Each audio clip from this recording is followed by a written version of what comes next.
Hey girl, I want to talk to you today about the number one secret sign that you might already be on the road to having hormonal imbalance. And this is actually a really, really common issue that faces not only women, but actually a large portion of our population. So I'm first going to tell you about the hormone system and how it's all connected. So when we think about hormones, typically, especially for women, we're thinking about our sex hormones. We're thinking about estrogen and progesterone because that's what we know. We know that those are our two main sex hormones. For men, it's testosterone. In actuality, both men and women have both estrogen and testosterone as well as progesterone, but they're just in different ratios and relationships. But we have so many other hormones in our body. So what are hormones anyway? So hormones are chemical messengers that send signals to different parts of the body. That's all they are. They're just a bunch of little messengers. You can think of them like little carrier pigeons flying in your body and sending the message where it needs to go. So sex hormones are one part of our endocrine system, our hormone system. We have a whole bunch of other hormones. We have thyroid hormone that helps to regulate our energy metabolism. We have stress hormones like cortisol and adrenaline that help to manage our stress response. We have hormones that are related to hunger like leptin and ghrelin. And we have hormones related to blood sugar. And this is where things get interesting. So when we look at everything that has to do with our hormones, I like to think about it like this beautiful little dream catcher here. One of my friends was kind enough, she heard me talking about this often enough that she bought me this beautiful dream catcher. So super sweet. So if you think about this dream catcher, or another example that I sometimes use is a spider web, you can see that all of the strings on here are connected. So it's not possible when everything is interconnected this way that if we were to impact one thing on here, that it wouldn't impact the whole thing. So if I take this and I start pulling on one of these strings, you can see that I'm not just pulling on the one string of the web, but when I start pulling on it, I start actually impacting all of the things around it. And so, downstream, we start pulling on one thing and then we start to affect the whole thing. So it's really important that you understand that your endocrine system is an entire system. So there isn't just like one thing that gets jacked up and then all of the other things are just fine. That's why when something goes wrong with our hormones, it's really important to start going backwards and saying, where was the first domino to fall? What was the first thing that got messed up before the thing that we're seeing? So if you're a woman who's seeing symptoms of hormone imbalance, maybe you have really terrible PMS, maybe you have hot flashes, maybe you've had trouble conceiving, maybe you have brain fog or irritability. Those are our sex hormone symptoms. But that's rarely where things start. Usually, things start somewhere further down the line. And so I mentioned just a minute ago insulin. Insulin is the hormone that helps us to regulate blood sugar. So you might have heard of insulin because you or someone that you know might have become diabetic later in life. So you might have developed type 2 diabetes, which is kind of the furthest problem that we can get from having insulin problems. So insulin is regulating our blood sugar. So this is a hormone that is impacted by what we're eating, which is sugar or glucose or other sorts of carbohydrates that can be turned into sugar in the body. So what's really interesting is it's this hidden epidemic.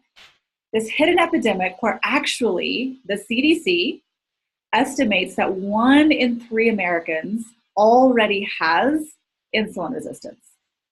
So what is insulin resistance? Insulin resistance means that your body has stopped listening to insulin. So insulin is kind of like the special buddy of glucose, of blood sugar. Blood sugar can't get where it's going. It cannot get into the cells without its buddy insulin. So if your cells are listening for the knock on the door from glucose comes knocking, and they're like, the secret handshake? And insulin is going to come along and go, I got the secret handshake. Insulin knows the secret handshake. And that's going to be what gets that blood sugar, that glucose, to be into your cells. So insulin is regulating your body's response to sugar. If you've been eating a ton of sugar or even too many carbohydrates, so even things that we consider to be health food like whole wheat bread or whole grain brown rice, these are things that it's like, bam, your body can instantly turn that carbohydrate into sugar. So if we've been eating a lot of carbohydrate, or we've been eating a lot of sugar, or we've been ordering a lot of super grande pumpkin spice lattes, and we have that hidden sugar just in our food and beverages, then our insulin is going to be increasing all the time because it's trying to manage its bloody glucose. So glucose is coming in, insulin is trying to manage it. So over time, your cells kind of stop listening. They're like, nah, I've heard you before. Here comes insulin again, talking about glucose, whatever. I'm done hearing about that. And they stop answering the door. So when your cells stop answering the door, it's called resistance. So your cells are no longer answering the door. They're having resistance to insulin. So insulin is that hormone. And if we look at the pathway from having normal blood sugar regulation to, on the other end, having type 2 diabetes, the very first stop along that road is insulin resistance. If insulin resistance continues for long enough and you don't get that under control, over time, that will become prediabetes. If that still isn't managed over time, that's when you can end up with type 2 diabetes. Type 2 diabetes may have to be managed by medication. I will say, as a nutritionist, that you can absolutely manage it with diet and lifestyle. But many people get onto prescription medication for diabetes. And then longer term, you could actually even develop into something like Alzheimer's. They're actually calling Alzheimer's now type 3 diabetes, because over time, some people who have such problems with blood sugar regulation start to have neurological implications as well. But let's go back to the beginning. Let's talk about insulin resistance, because 1 in 3 Americans, according to the CDC, already has insulin resistance. That means 1/3 of the people who are watching this video already have insulin resistance. And I just showed you how all of our hormones are connected. So if you have, let's put this right side up, if you have a pull on blood sugar, if you have a pull on insulin, we are going to start to have an impact on all of the rest of the endocrine system. So we start to pull insulin, we start to pull the whole thing. So the first domino that I see fall in hormone balance for women is a blood sugar problem. So let me tell you about a few things that I noticed with myself that told me that I was having a problem with blood sugar. Now, I actually have a family history of blood sugar problems.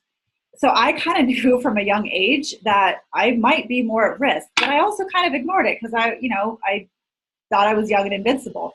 My dad has type 2 diabetes. His dad had type 2 diabetes and actually had to be on insulin later in life. So I already knew I tended that way. As a kid, I got hypoglycemia really easily. So hypo meaning not enough. So I would tank. If I hadn't eaten for a while, you talk about hangry and the hunger diva, man, I would be one grouchy chica if I didn't have enough sugar or enough food. So if I went too long without eating, I completely crashed and tanked. And to be honest, I still have to be super careful and really manage if I'm eating regularly throughout the day, because I will crash fast. So hypoglycemia is low blood sugar.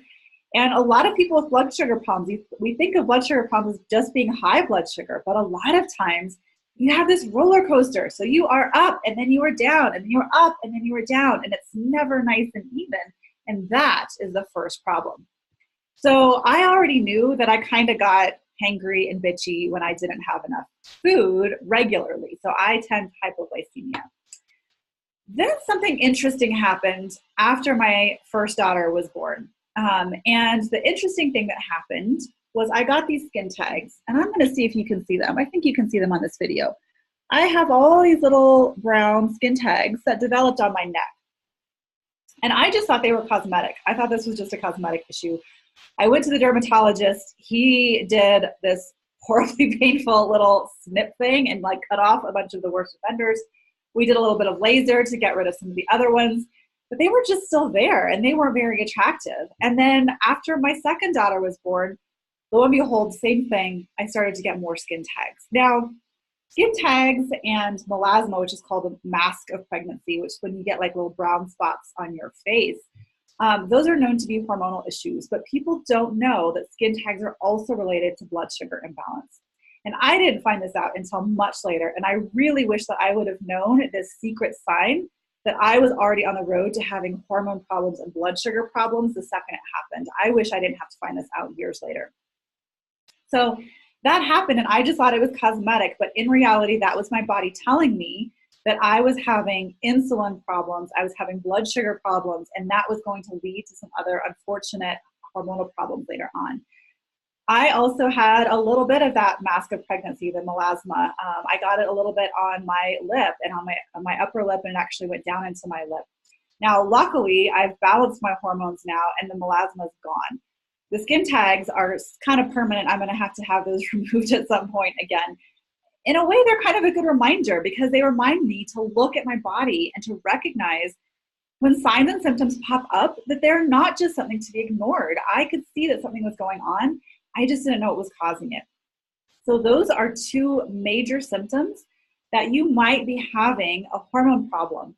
And one of those hormones might be insulin. So if you have melasma, that mask of pregnancy that didn't go away after pregnancy, or if you have skin tags, it's really important to get your blood sugar checked because that can be a first indicator to other hormone problems later, or even if you don't have any other hormone problems, that's going to be something that could mean you're on the road to type 2 diabetes, and nobody wants to be sticking themselves in the butt with insulin later in life every day because you couldn't manage your blood sugar. So make sure that you're paying attention to your body's signs and signals.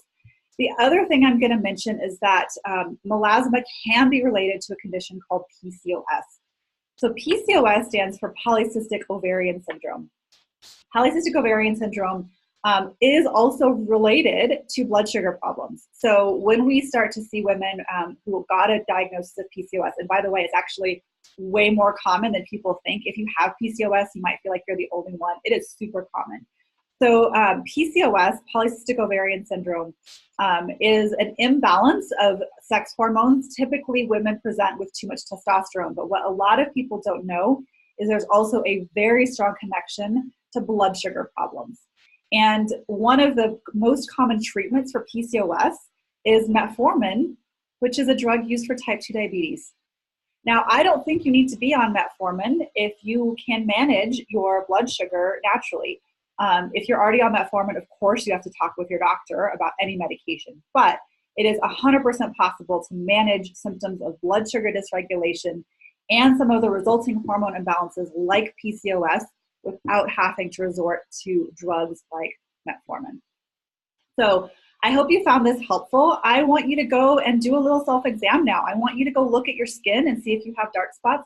I want you to check your body for skin tags. Skin tags can be, related to other things too, but if you have these symptoms, I want you to get your blood sugar checked just as a first line of defense. And then when you're checking your blood sugar, you want 3 numbers. You want to be looking at your fasting glucose, you want to be looking at your fasting insulin, and you want to be looking at something called hemoglobin A1C, which is kind of an average of what your blood sugar would be over the last 3 months. So those 3 markers, insulin, fasting glucose, hemoglobin A1C, if you suspect any blood sugar problems, your doctor should be able to order those really easily and stay on top of your health.